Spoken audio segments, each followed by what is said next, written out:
Vamos lá, meus amigos.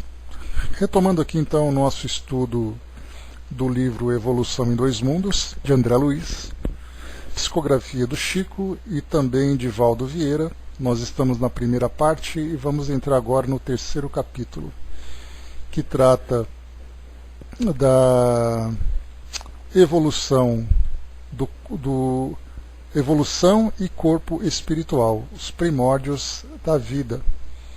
Então é para nós certamente aqui um tema bastante interessante, né? Porque vai nos levar para uma viagem no tempo, desde a origem da vida no nosso planeta. Então nesse primeiro item, primórdios da vida, nós vamos entrar aqui num campo que a ciência procura trazer ali as suas teorias.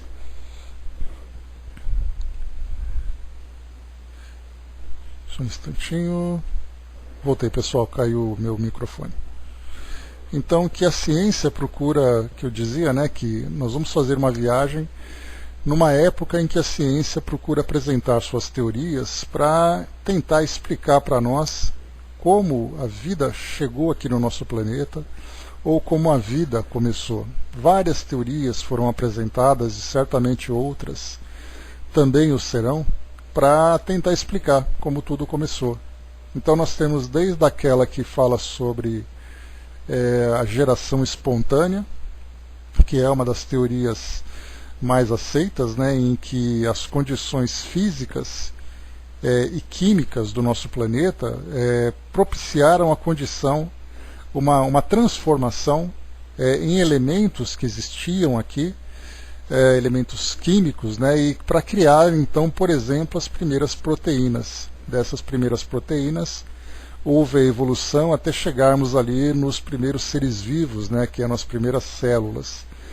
Então essa é uma das teorias. Outra teoria que já vem sendo abordada como uma possibilidade é a vida extraterrestre. Não a vida extraterrestre da forma como nós imaginamos, com discos voadores e tudo mais, mas que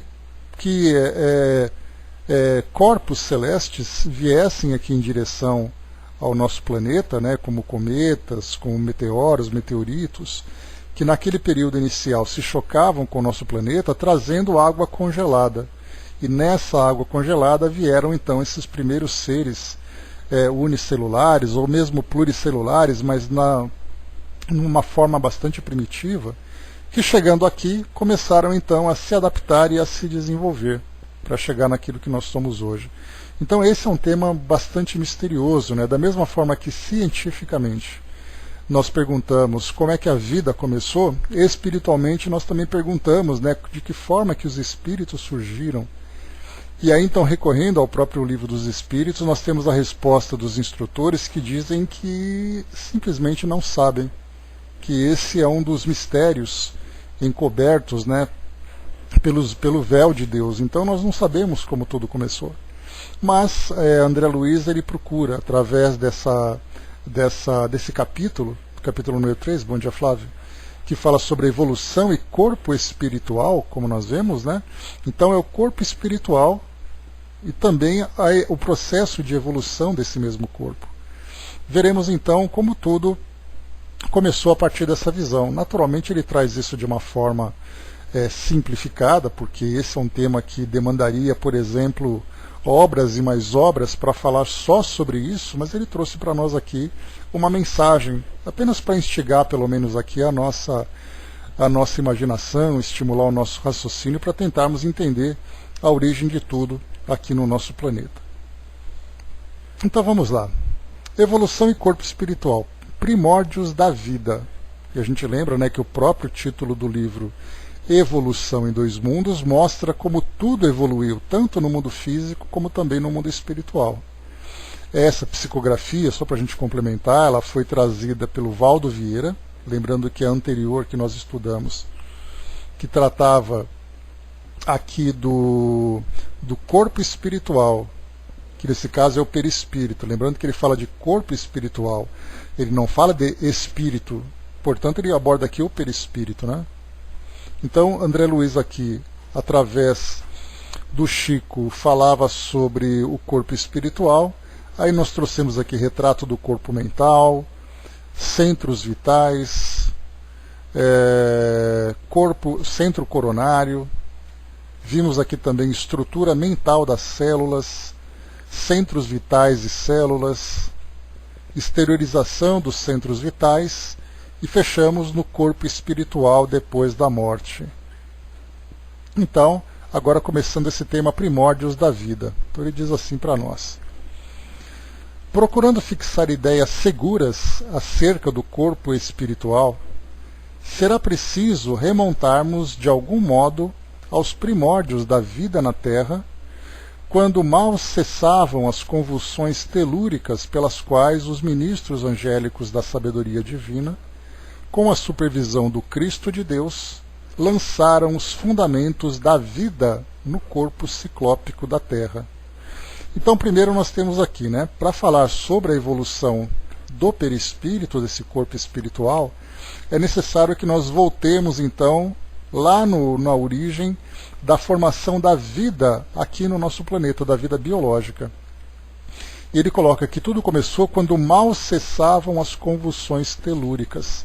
Era quando as placas tectônicas aqui do nosso planeta começavam, então, a se ajustar, eram muitos vulcões, eram muitos terremotos.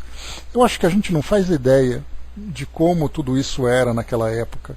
Talvez nós encontremos em algum filme que fala sobre, algum documentário, ou algum filme que fale sobre uma situação que aconteceu, um evento que aconteceu naquele período, e eles mostram então, naquele cenário computadorizado com labaredas, com aquela atmosfera completamente tóxica, fala sobre vulcões, fala sobre corpos caindo do espaço, no caso esses meteoritos que eram atraídos aqui para o nosso planeta. Então eles procuram elaborar mais ou menos como tudo começou. Seria a mesma pretensão, bom dia Andréia, a mesma pretensão de tentar imaginar como foi a explosão do Big Bang.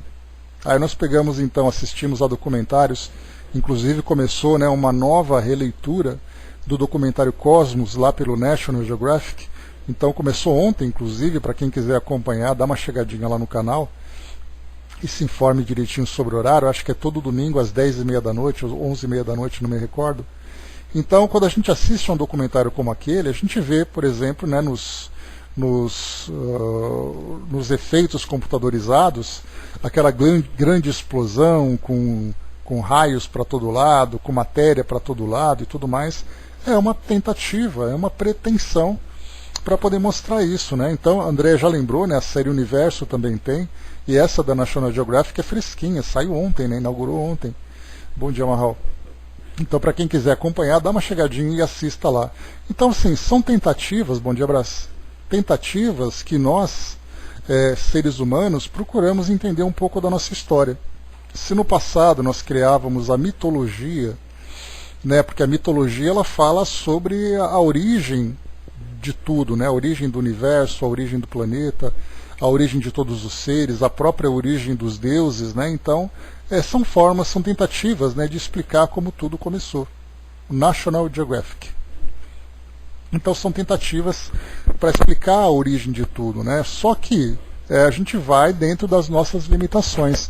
E algumas vezes até segue ali aquele caminho correto, mas outras vezes a gente está completamente equivocado. Então, nesse caso, sobre a origem da vida, nós procuramos então apresentar as teorias, desde a geração espontânea até essa vida extraterrestre que chegou aqui no nosso planeta a partir desses corpos que vieram trazendo então a água congelada, e dentro dessa água havia ali esses elementos primordiais. Então aqui ele fala também sobre essa parte das convulsões, ele fala pelas quais os ministros angélicos da sabedoria divina, com a supervisão do Cristo de Deus, a gente lembra que Cristo, ele não é um sobrenome de Jesus, ele é um título. Então esses seres crísticos são seres que têm ali uma missão especial, outras filosofias trazem ali nomes diferenciados, como por exemplo avatares dentro de algumas doutrinas. Então o Cristo de Deus, nesse caso Jesus, que é o responsável por essa missão de acompanhar e direcionar o desenvolvimento do nosso planeta. Lançaram os fundamentos da vida no corpo ciclópico do planeta. Esse corpo ciclópico é aquele corpo que começava a se estruturar, né, através da organização das rochas, do relevo que ia se ajustando no nosso planeta, né? Então, ministros angélicos da sabedoria divina com a supervisão do Cristo de Deus. Então Jesus, como o próprio Espírito Ismael fala no livro Brasil, Coração do Mundo, Pátria do Evangelho, se eu não me engano, coloca ali Jesus como sendo o governador do nosso planeta naquele período, né? E aí então ele procurou através desses espíritos, junto a esses espíritos, organizar então o nosso planeta na sua estrutura física e também na vida que viria aqui habitar. Deixa eu ver rapidamente aqui. O Brás colocou no livro A Caminho da Luz, Emmanuel já está de bom tamanho, né? E mesmo assim ainda tem aquelas dificuldades, né, Brás? Porque ou nós aceitamos pela fé, ou nós procuramos fazer com que a nossa razão acompanhe.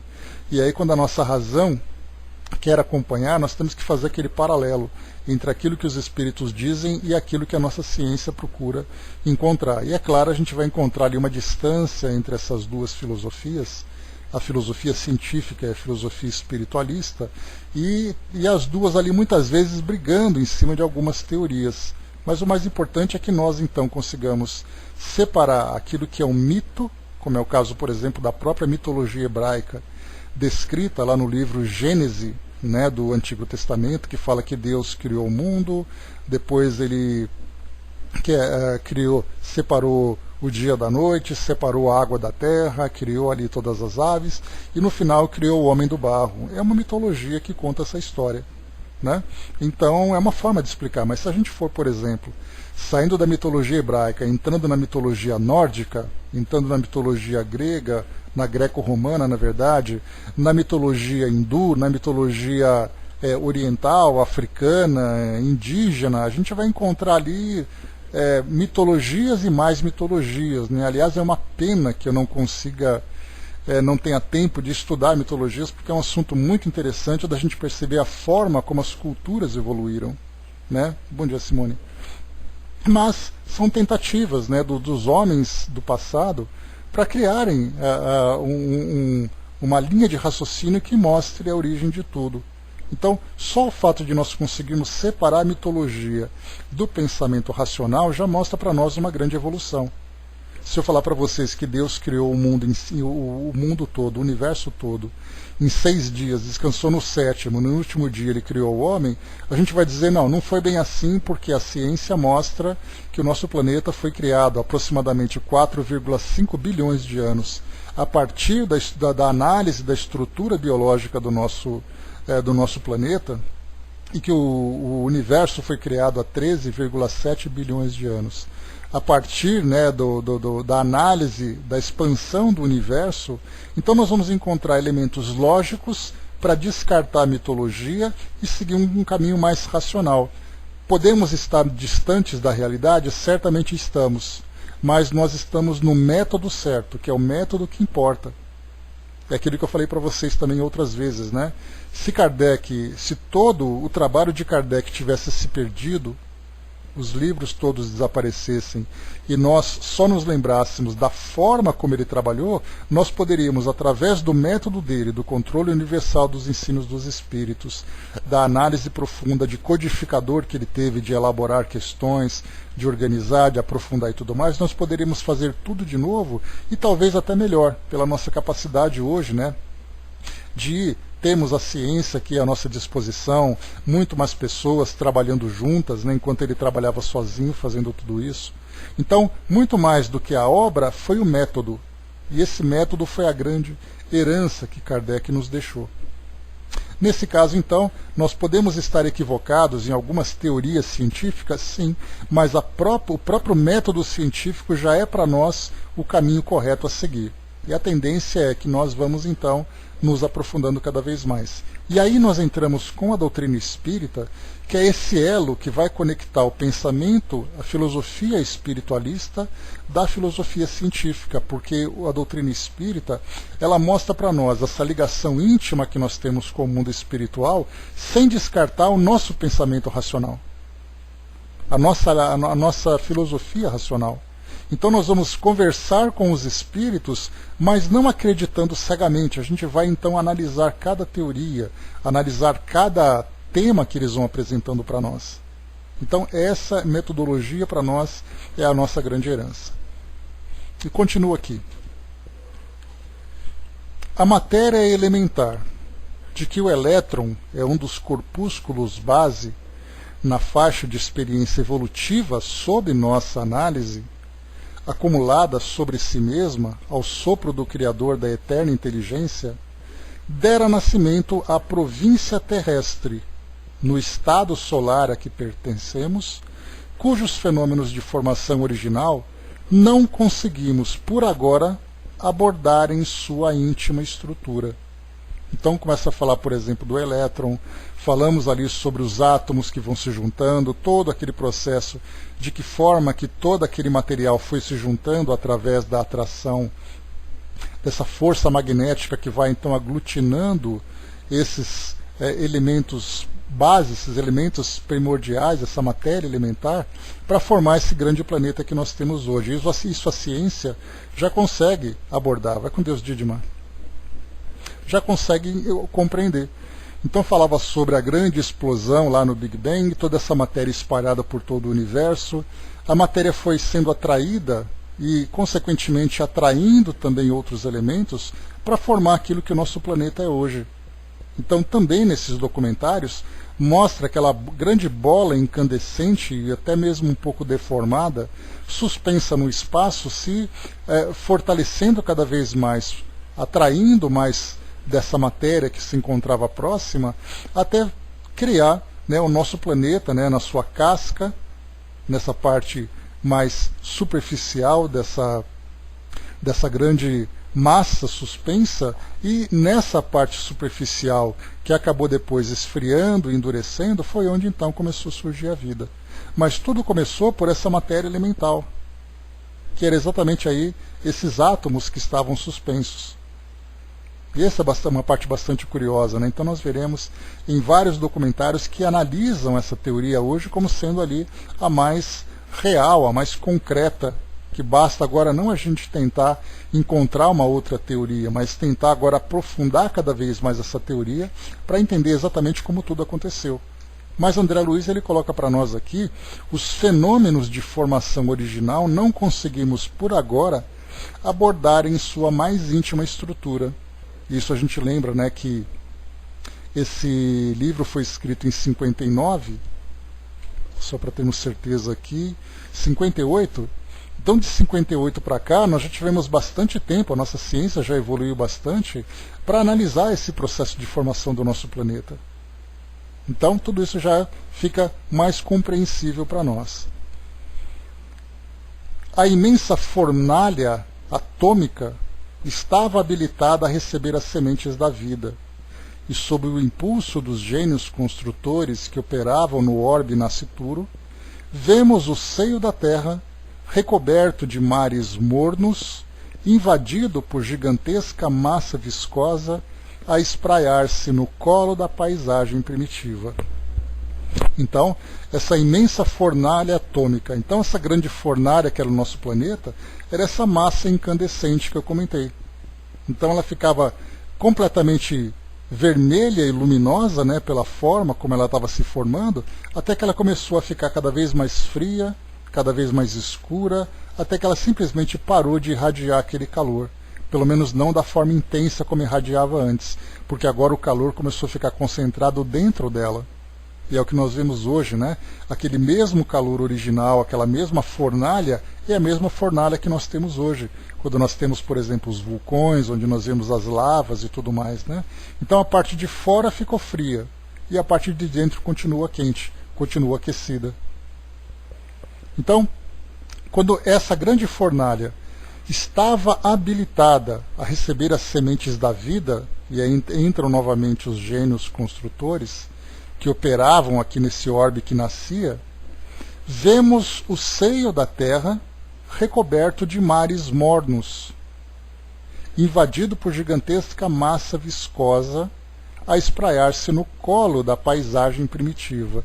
Aqui André Luiz ele usa uma linguagem bastante poética, né? Dá a impressão até que nós estamos vendo Leon Denis falando sobre isso.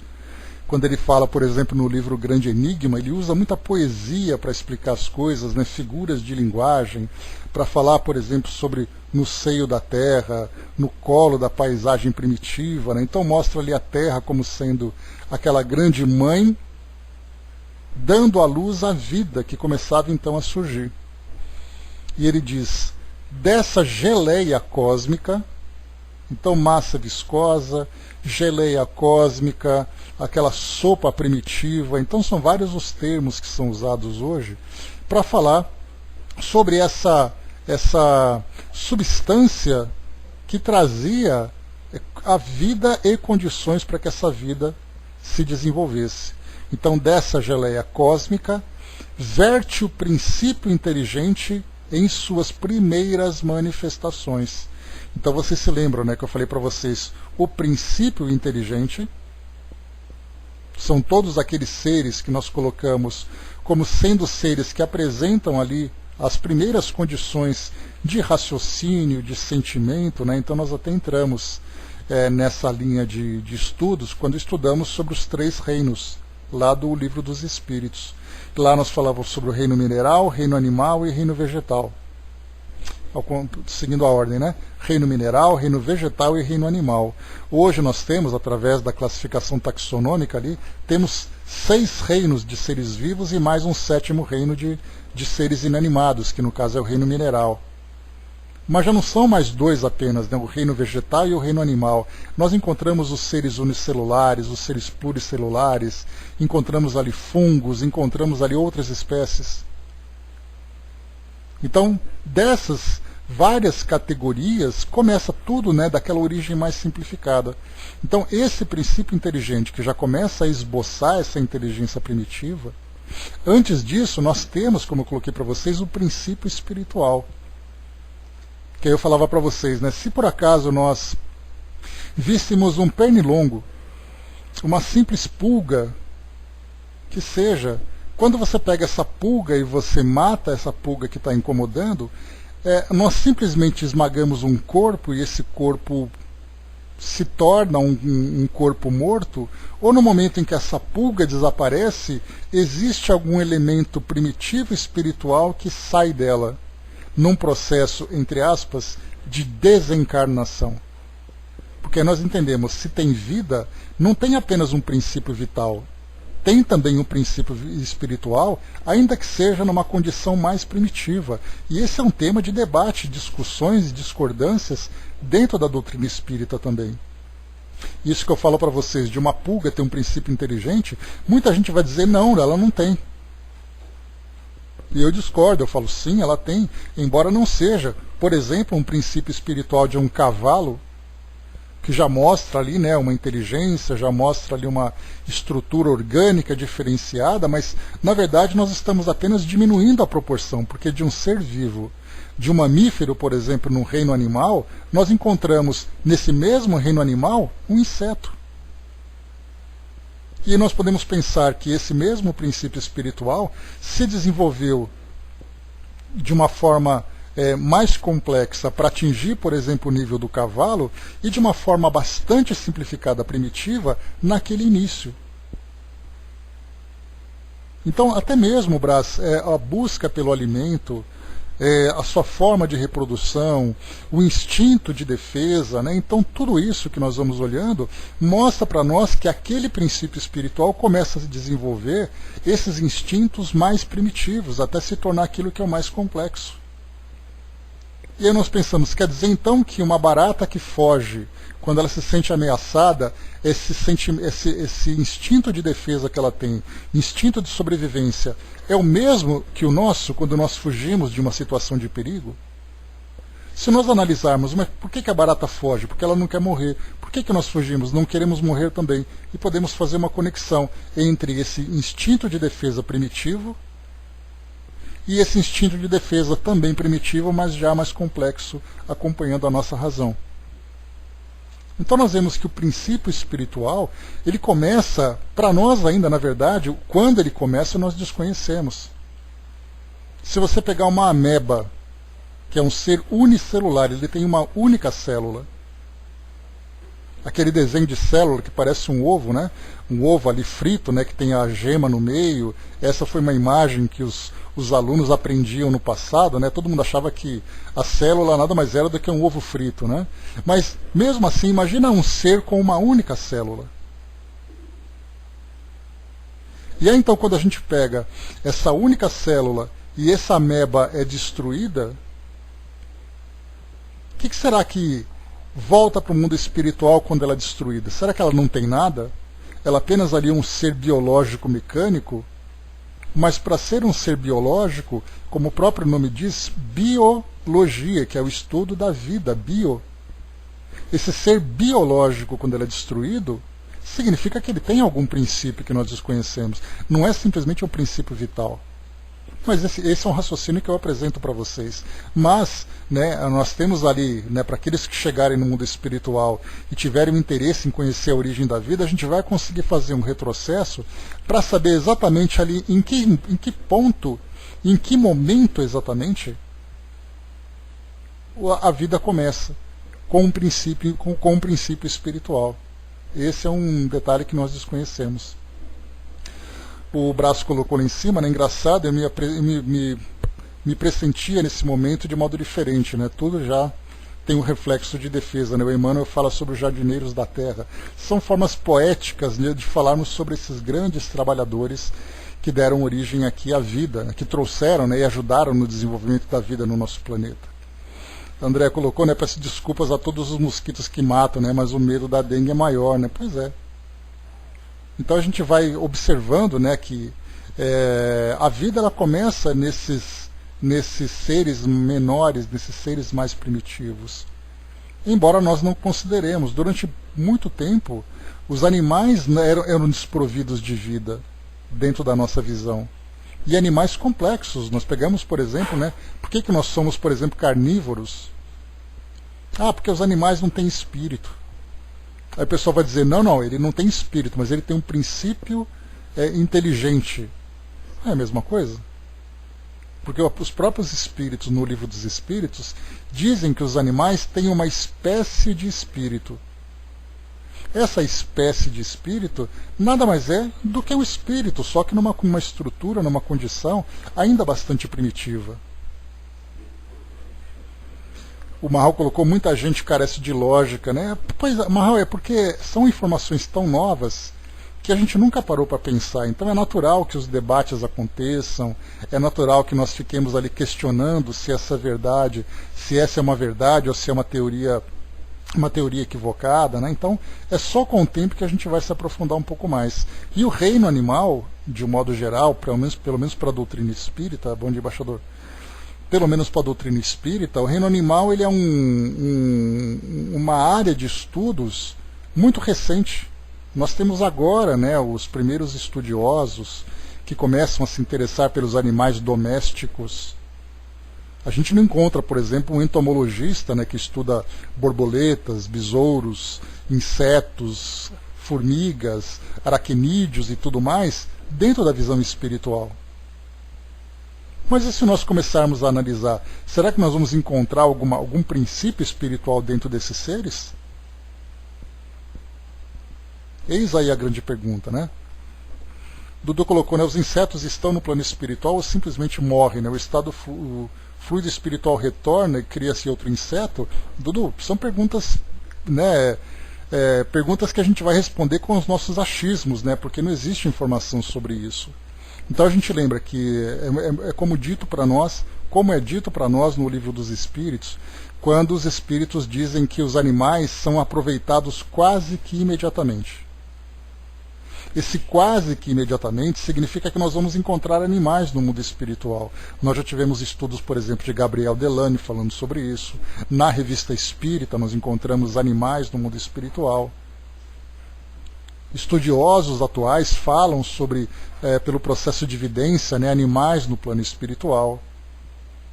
Mas aí quando nós falamos sobre esses princípios inteligentes tão primitivos, essa resposta que nós colocamos, né, que esses princípios espirituais são reaproveitados quase que imediatamente, nós podemos dizer que esses princípios mais simples são reaproveitados imediatamente porque eles não têm necessidade de permanecer no mundo espiritual.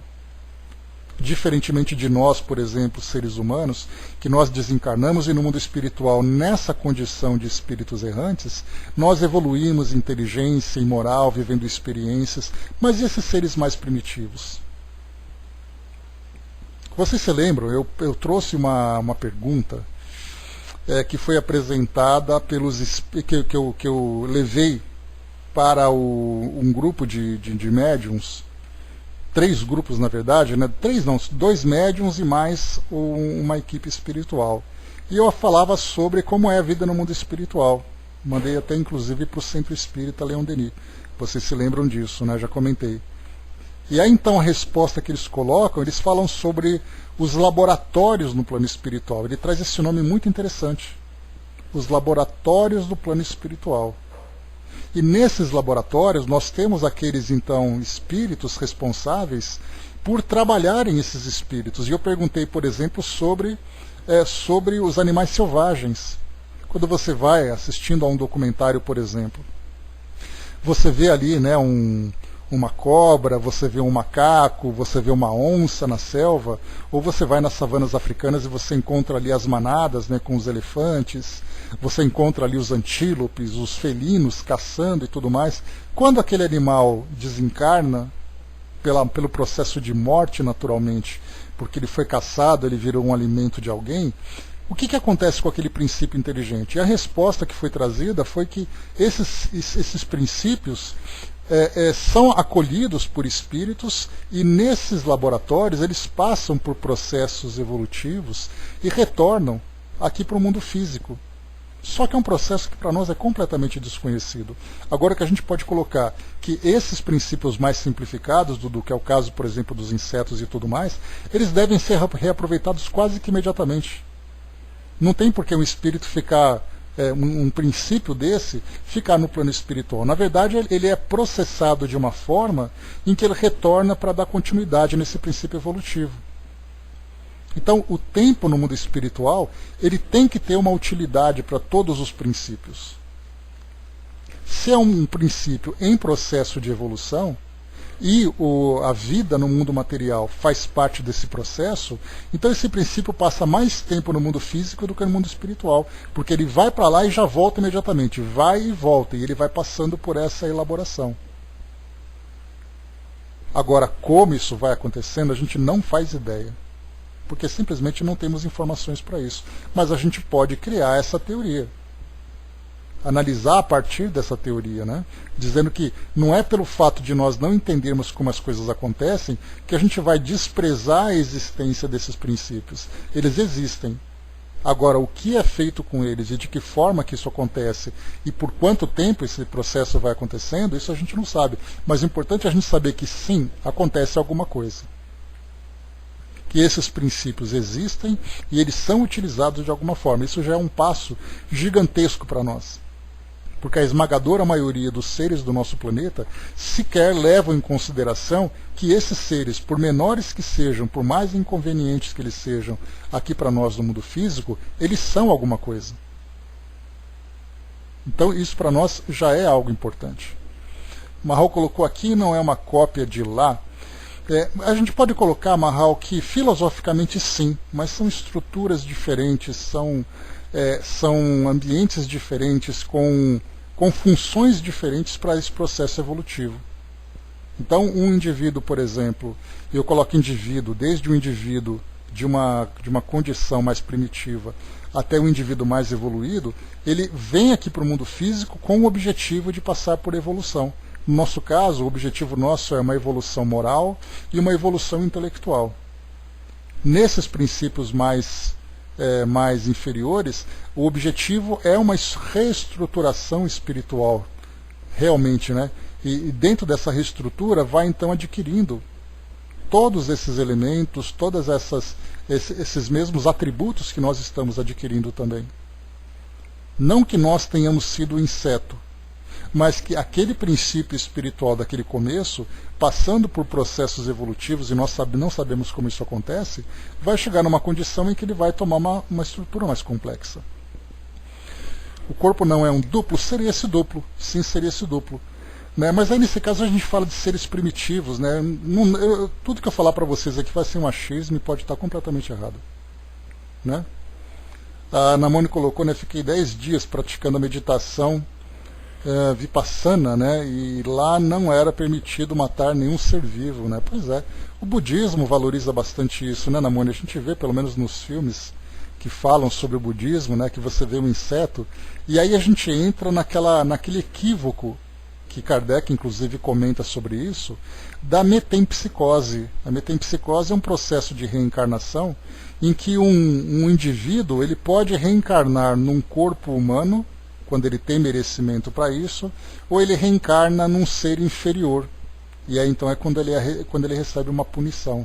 E aí no caso nós vemos então budistas dizendo, olha, não mate aquele mosquito que ele pode ser a sua avó. E isso é falado de um modo muito sério. E aí, só que dentro dessa lógica da própria reencarnação, olha só, a ciência não estuda a reencarnação, mas nós temos a lógica que direciona o nosso raciocínio para entender que um princípio complexo como um ser humano não pode reencarnar num ser tão primitivo como o caso de um inseto, mas que esse inseto certamente tem esse princípio espiritual, aí a gente volta para aquela mesma condição. Mas não adianta, a gente vai ficar rodando aqui em torno de um assunto em que a gente não tem bases para discutir, para debater sobre tudo isso. Né? O Braço colocou dos homens das cavernas aos Adões e Evas, né, levou muito tempo, levou bastante. Né? E nem homens das cavernas, né? Os homens das cavernas já eram homens.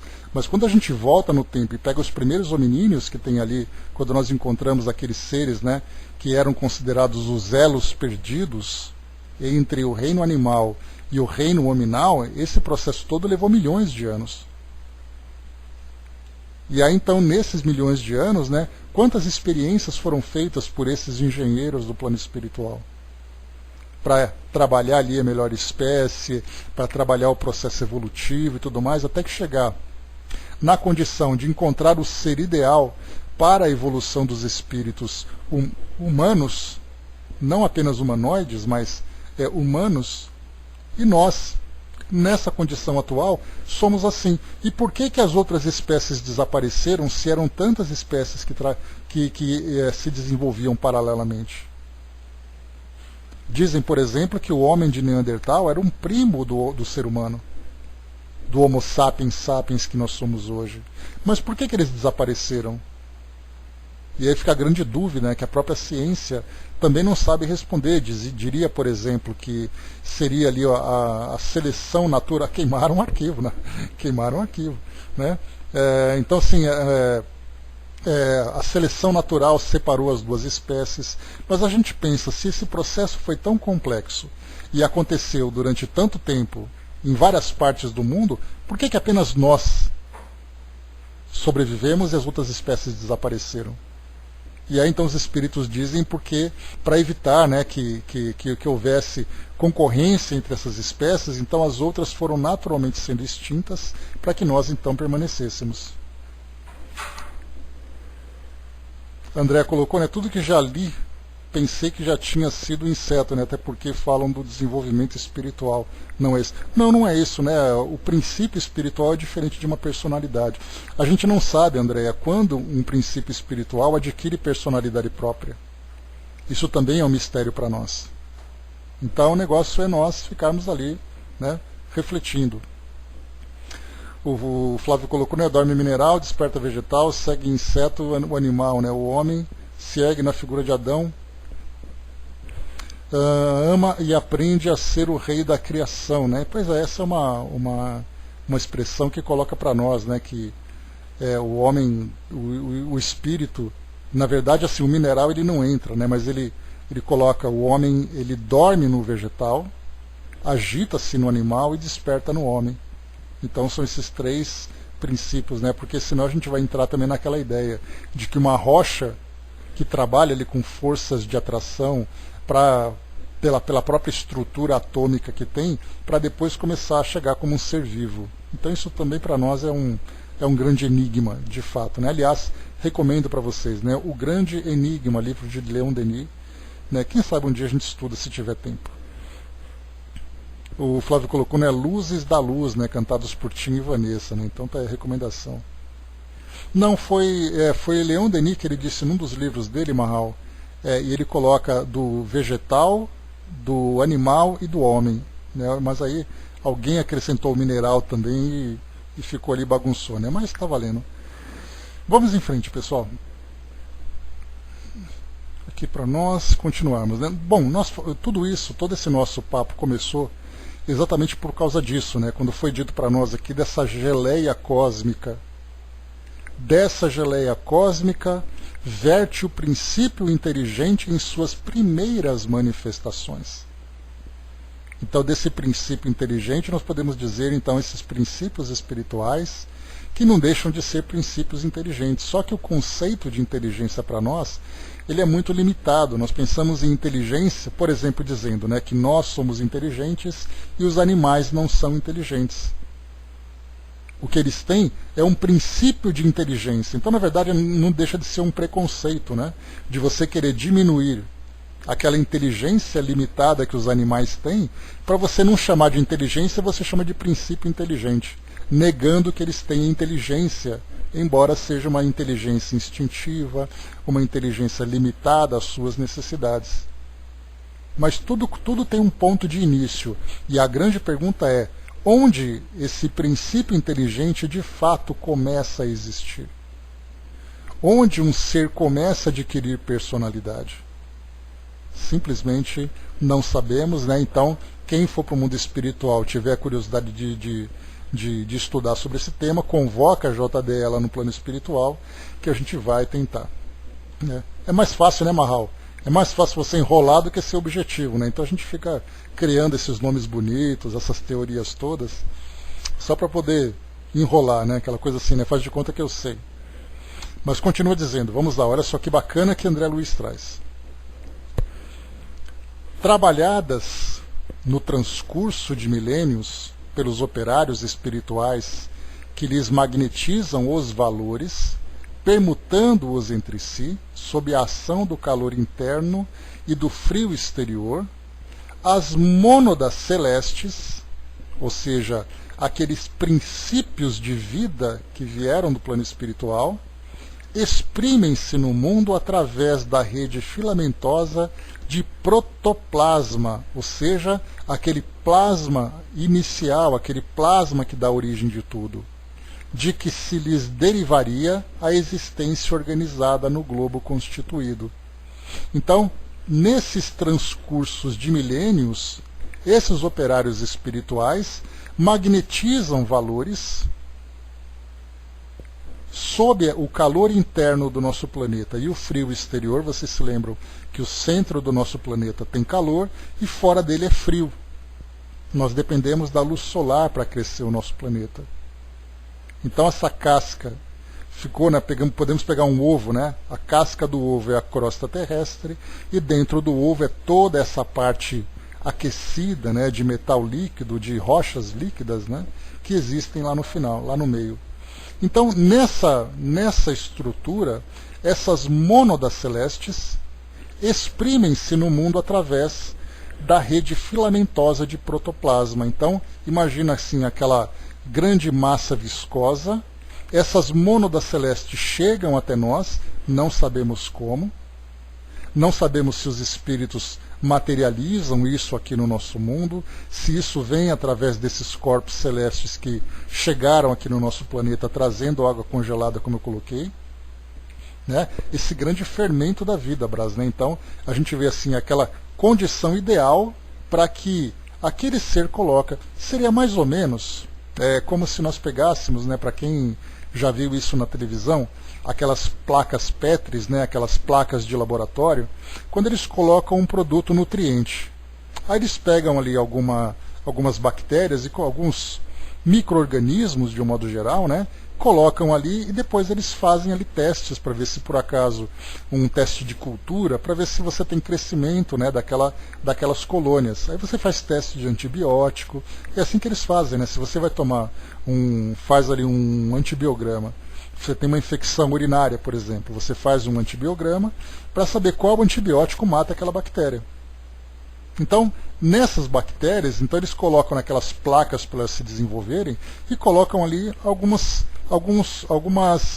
gotas, vamos dizer assim, de alguns antibióticos.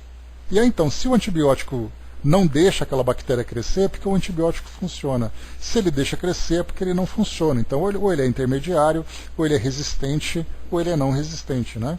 Então, a gente imagina que essa substância utilizada nessas placas tem ali um produto nutriente. Então, a gente imagina que esse produto, essa grande sopa que existia no nosso planeta, apresentava condições ideais para que essas mônadas celestes começassem a se desenvolver através de um ambiente favorável em termos de liquidez. Tem que ser um ambiente líquido, a gente lembra que a origem da vida começou no ambiente líquido. Tem que ser um ambiente que seja com a temperatura ideal, que tenha nutritivos, que tenha nutrientes ideais para aquele ser, e então ele começa a se desenvolver. Vem ali as primeiras células, depois das primeiras células vem ali outras que vão se formando e tudo mais. A Namone colocou aqui, deixa eu pegar para vocês a definição certinha de mônada, aqui no nosso elucidário. Diz assim para nós. Está aqui. Está aqui, ó. Mônada, organismo muito simples que se poderia tomar por uma unidade orgânica, qualquer micro-organismo unicelular. O sistema filosófico de Leibniz, que era do século XVII para o século XVIII, unidade substancial, simples, ativa, indivisível e impenetrável, elemento básico constituinte da realidade física. Nesse caso, o Mahal, a mônada, nesse sentido, ele é o princípio biológico. Então, é aquele ser que começa a crescer, começa a se desenvolver. O Flávio colocou nutrientes essenciais, fósforo, nitrogênio, e depois vem os demais elementos minerais, né, hoje chamados de micronutrientes, né? Então, tudo isso começa, né? A partícula que dá origem da vida seria isso, essa partícula inicial. Então a gente lembra que nós estamos aqui vendo que a ciência pode falar, por exemplo, hoje, nós encontramos isso nos livros de ciência, falando sobre geração espontânea. O que é geração espontânea? Eles simplesmente surgiram.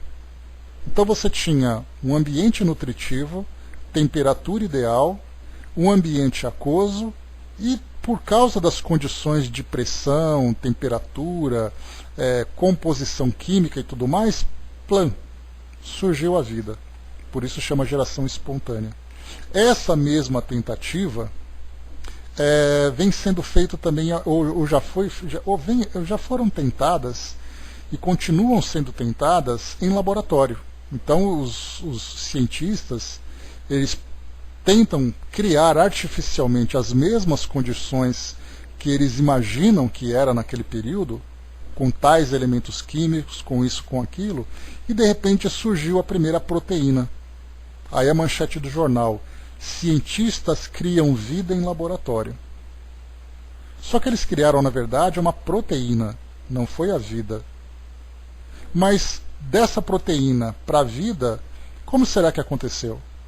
Aí eu me lembro do Joaquim de Aruanda, que vocês sabem, era um espírito que fazia estudos aqui no Pautalk, através de um médium aqui do interior de São Paulo, na sala Espiritualismo Ecumênico. E a gente chamava ele carinhosamente de Kim.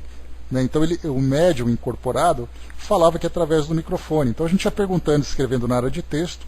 Tinha ali a esposa do médium, né, que fazia a interação entre Pautalk e o espírito. Então ela ia lendo, ele respondia ao microfone. Ele era um espírito muito divertido. E ele tinha origem, a origem filosófica dele era da Umbanda. tanto que ele era chamado Joaquim de Aruanda, né? Mas ele estudava com a gente o Livro dos Espíritos. Algumas vezes ele fazia um comentário que não era muito concordante com aquilo que a gente via e tudo mais. Mas enfim, ele contou uma piada uma vez, foi muito engraçado até, né? Ele era um preto velho, Marral, ele falava exatamente como um preto velho, aquela linguagem característica dele, né? Então era assim. Mas qual foi a piada que ele contou? Cientistas foram em laboratório, fizeram ali o preparativo, depois foram conversar com Deus. Bateram nas portas do céu, Deus atendeu gentilmente e os cientistas disseram assim: hoje nós temos condições de criar vida e nós não precisamos mais de você. Aí Deus falou assim: ah é? Ele falou: sim, nós vamos criar. Temos aqui nesse tubo tudo o que nós precisamos. Depois nós voltamos. Aí eles viraram as costas e saíram. Aí Deus chamou e falou assim: ei, espera aí, volta aqui. Devolve essa célula porque ela é minha. Cria de vocês. Né? Ou seja, aquela ideia do homem, a tentativa que ele tem de reproduzir é muito diferente daquela ideia de criar. Então, assim, nós estamos fazendo essas tentativas. Infelizmente, a ciência acaba criando, né, uma rixa com as religiões para tentar dissipar ou destruir a ideia da existência de Deus a partir da visão das religiões tradicionais. Porque a gente tem, né, ainda essa ideia mitológica de dizer que Deus fez, Deus criou, porque Deus não quer, porque Deus quer e coisa e tal. Culpa da Idade Média, Flávio. E atualmente também, não é diferente de... Talvez na Idade Média tenha sido o tempo do terror. Principalmente na Alta Idade Média, quando nós encontrávamos ali, né, o período das trevas, né? Então, havia essa discussão. Então, hoje os cientistas parecem que querem provar que a vida surgiu do nada, muito mais para afrontar a religião do que para tentar entender de fato como a vida surgiu com toda aquela humildade e simplicidade, né? Mas isso aí é uma outra história. Mas de qualquer forma, né? Bom dia, professor. Então, de qualquer forma, nós temos aqui, né, essa colocação que foi feita falando sobre então essas mônadas celestes que chegaram até aqui e conseguiram então se desenvolver, se reproduzir nesse grande protoplasma.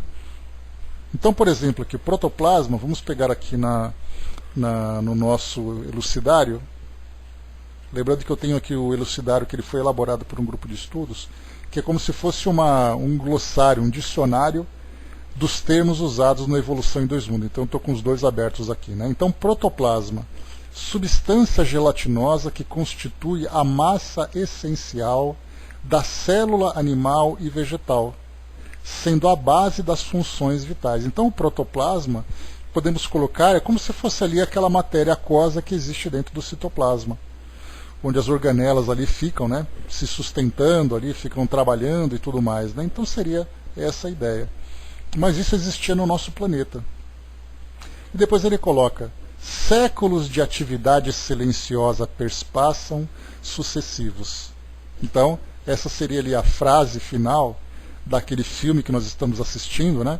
Então, primeiro chegaram esses mônadas, se instalaram no nosso planeta, encontraram as condições favoráveis de temperatura, clima, ambiente, nutrientes para se desenvolverem, e séculos de atividade silenciosa perspassam sucessivos. Então, ano após ano, o Sol girando, fazendo seu movimento ali de rotação, nós temos ali também o próprio planeta fazendo um movimento de rotação em volta dele, né, de translação, na verdade, em volta desse nosso planeta, o Sol fazendo ali as suas revoluções, o dia, a noite, frio, calor, temperaturas do ano que vão também acontecendo, hora frio, hora calor, e aí então lá no fundo a gente vai vendo então os seres se desenvolvendo. Nós temos até alguns videozinhos que são produzidos, né, que mostram ali as primeiras células se reproduzindo, depois vão formando os primeiros seres, eles vão deixando de ser assexuados e vão se tornando sexuados, depois começam a virar ali peixes, dos peixes viram répteis, viram anfíbios, depois répteis, e depois ali aves, mamíferos, e depois surge o homem. através ali do macaco, né? Então aquele vídeo é bem interessante, que mostra em alguns segundos aquilo que aconteceu durante milhões de anos.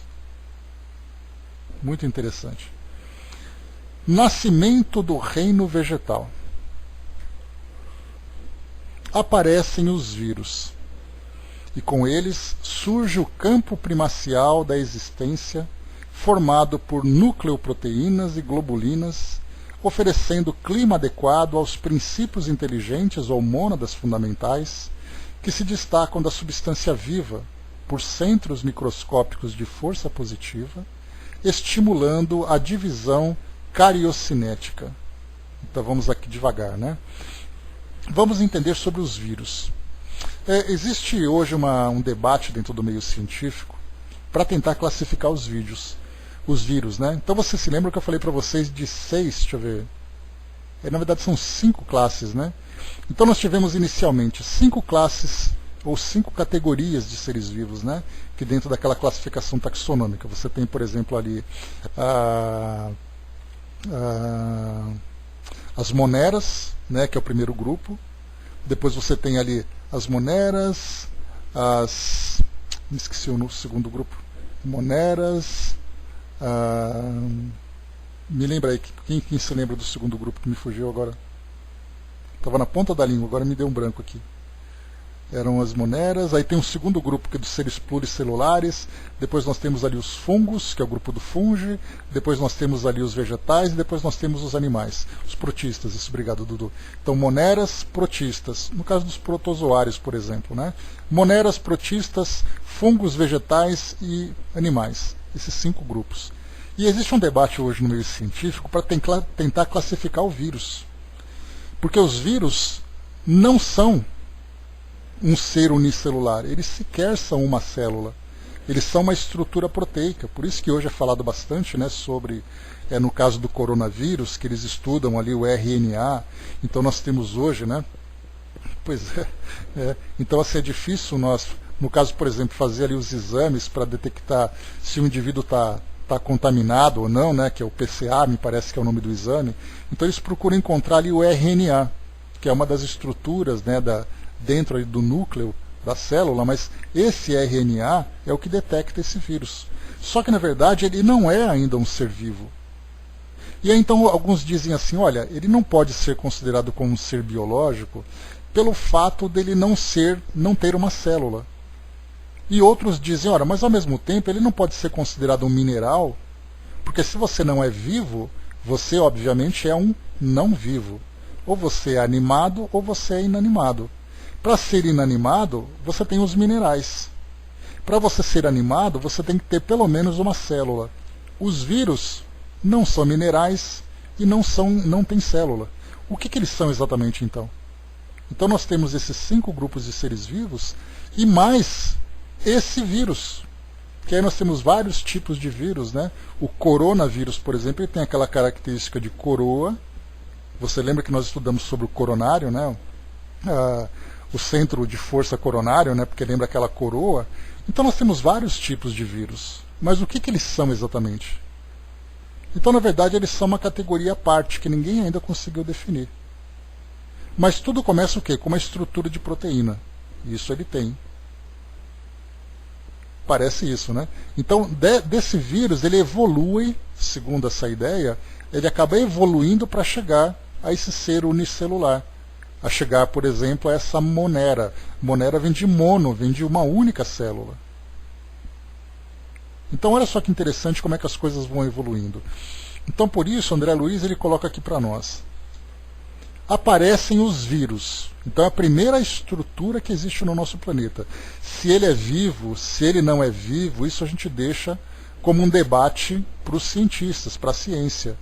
Mas o que a gente pode dizer é que dos vírus que tudo começou. Porque os vírus, na verdade, qual é a ideia do vírus? Ele tem ali uma estrutura, né, de proteína e tem o seu RNA. Ele, quando ele invade uma célula, ele traz, como o próprio nome a gente conhece hoje, talvez tenha dificuldade de conhecer o que é o vírus, mas a gente já tem uma ideia do que é o vírus de computador. O vírus de computador é um pequeno programinha que tem um comando que faz com que o nosso programa obedeça ao que ele está fazendo. Por exemplo, ele pode se autodestruir, ele pode abrir ali brechas para que ele seja espionado, ele pode te obrigar a fazer um comando que você não quer. O Windows, por exemplo, né, ou o celular, um sistema Android, ou um sistema qualquer que nós tenhamos, um sistema operacional, ele obedece a comandos. E o vírus de computador, ele insere dentro do programa uma linha de comando. E ele vai fazer aquilo. Então ele pode dizer assim, olha, eu travei o seu computador. Hackers fazem isso, né? Ele trava o seu computador, você está iniciando o Windows, aparece ali a mensagem, né? Se você quiser continuar abrindo o seu Windows, você tem que me pagar tanto. Aí ele te libera o computador, porque ele tem um código ali para você abrir. Então ele não é vivo, mas ao mesmo tempo ele faz um comando. O vírus ele faz isso com as células. Ele faz com que as células se reproduzam com uma outra característica. E cada célula que se reproduz traz dentro dela um outro vírus. E aí ele vai se reproduzindo, mas a pergunta que fica de novo é, mas ele é vivo ou ele não é vivo? Porque ele só insere um código, mas ele não é capaz de se desenvolver sozinho. Ele não tem vida própria, vamos dizer assim. Mas espera aí então, quer dizer que ele é um mineral? Não, também não é, porque ele tem esse código. Que raio que ele é então? Eis aí o grande enigma para a nossa ciência hoje. Então por isso, o que a gente vê aqui que André Luiz coloca é que os vírus começaram como os primeiros seres aqui, iniciaram a vida no nosso planeta, sejam eles vida ou não vida, mas foi através deles que tudo começou. Por causa da sua estrutura, por causa do código que ele trazia, e aí então começaram a vir, né, aquela pequena célulazinha naquele ambiente aquoso, com nutrientes, com temperatura ideal, e ali a vida começou a surgir. E ele continua para nós aqui, deixa eu avançar um pouquinho para não demorar muito. Evidenciam-se desde então as bactérias rudimentares. Olha só, dos vírus vieram as bactérias rudimentares, que eram aquelas bactérias, por exemplo, unicelulares. Uma bactéria muito simples. Vamos aqui só para a gente pegar a definição das bactérias. Deixa eu pegar aqui rapidamente. Olha só. Designação de organismos microscópicos, unicelulares, de numerosas espécies que se reproduzem por cisciparidade, divisão transversal. Há bactérias essenciais para o sustento da vida e as patogênicas, capazes de gerar doenças. Então nós temos, por exemplo, né, desde bactérias simples, lactobacilos vivos, né, para quem gosta de Yakult, aquelas coisas todas. O iogurte, por exemplo, ele tem bactérias que são positivas, né, para o nosso intestino, para o nosso sistema de aparelho digestivo, mas nós temos as bactérias que provocam infecções, que provocam doenças. Então começamos com os vírus, a estrutura mais simples, embora mais complexa em termos de resultados que ela provoca, né, de doenças, por exemplo. Depois vem ali os seres unicelulares. Dos primeiros unicelulares, vem depois ali os segundos, vem ali com mais células e vai se desenvolvendo cada vez mais. Né? Fermento biológico, você tem as leveduras, né, que produzem ali o vinho, que produz ali o vinagre, que produz ali a cerveja, e tantas outras funções importantes para as bactérias. Em processos químicos, em indústrias, né, alimentícias também, ou não alimentícias, enfim, né? Isso tudo é parte de um processo de desenvolvimento. Então a gente pode não compreender, né, em termos técnicos com mais profundidade, como esse processo aconteceu, mas dá para a gente ter uma ideia que houve uma linha de progresso desde do ser mais simples, que era o caso do vírus, até um ser mais complexo, que é o caso de uma célula. E começa com aquela célula, né, que não tem ali a sua estrutura de núcleo, mas depois vem com estrutura de núcleo, e aí depois começa a se desenvolver, se reproduzir, até chegar nos seres mais complexos. Então todas essas ideias que nós vemos lá do comecinho é aquilo que a gente encontra hoje. A gente estuda, por exemplo, né, nas aulas de biologia, essas imagens, esses processos metabólicos que vão acontecendo dentro da célula. os seres vivos compostos por essas células, os vários tipos de células que nós temos no nosso organismo e tudo mais, mas o importante é a gente lembrar que tudo teve um começo. A célula não surgiu por si mesma, ela começou como parte da evolução de alguma coisa que era a princípio mais simples. Deixa eu ver o que vocês colocaram aqui. O Flávio colocou, né, e pensar que as vacinas antigamente eram feitas de vírus atenuado, né? Hoje usam a capa de proteína que envolve os vírus, né? Complexo demais, né? Pois é, tanta coisa para se fazer, para se pensar. Mais importante é a gente pensar que tudo teve um começo. Deixa eu ver aqui para nós finalizarmos, acho que eu já acabei essa parte aqui. Tá, ele diz assim então, né? Evidenciam-se desde então as bactérias rudimentares, cujas espécies se perderam nos alicerces profundos da evolução. Olha só, as células que no passado, de repente até mesmo essas bactérias, no passado nós tínhamos alguns tipos de bactérias que hoje já não existem. Vai se saber. Lavrando os minerais na construção do solo, dividindo-se por raças e grupos numerosos, plasmando pela reprodução assexuada as células primevas, que se responsabilizariam pelas eclosões do reino vegetal em seu início. Milênios e milênios chegam e passam. Olha só que bacana, né? Ele termina com essas frases reticentes, né? Dando para nós aquela ideia de continuidade. Primeiro vieram ali aquela sopa, aquelas mônadas. Séculos de atividade silenciosa perspassam sucessivos. Aí depois, nascimento do reino vegetal. Vieram os vírus, depois vieram as primeiras bactérias, e depois eclodiram no reino vegetal as primeiras espécies. Depois ele termina, milênios e milênios chegam e passam. Temos aqui agora, depois do próximo item, que a gente vai estudar no próximo encontro, formação das algas. Então, porque as algas, né, por incrível que pareça, elas fazem parte desse processo evolutivo. Lembrando que a vida surgiu na água, surgiu no mar. E aí, então, as algas que começaram a se tornar esses seres mais complexos, né, que nós vemos hoje como plantas aquáticas, elas não eram plantas. Elas podem ser, por exemplo, protistas, que nem chegavam ainda à categoria dos vegetais. Mas ele vai colocar aqui, formação das algas, depois o próximo item, olha só a evolução, dos artrópodos. Oi pessoal, voltou? Só um instantinho. Então eu estava lendo para vocês aqui, né? Só para a gente finalizar. Então, saímos ali depois da origem do reino vegetal, começou aqui com formação das algas, dos artrópodos aos dromatérios e anfitérios, depois nós vamos aqui, faixas inaugurais da razão. Olha só que interessante agora, lembra que eu falei para vocês que a gente não sabe quando a inteligência começa a surgir? Nós veremos nesse capítulo aqui, faixas inaugurais da razão. Lembra que a razão é ali a inteligência, né? E depois elos desconhecidos da evolução. Depois evolução no tempo, e aí então nós fechamos, né? Então, olha só quanta coisa bacana tem para nós vermos aqui, né? Bacana para quem gosta, naturalmente, né? Que para muitos, né, não vê a hora disso acabar, mas vamos em frente, né? Tudo tem um começo, a gente está estudando o começo, né, desses princípios.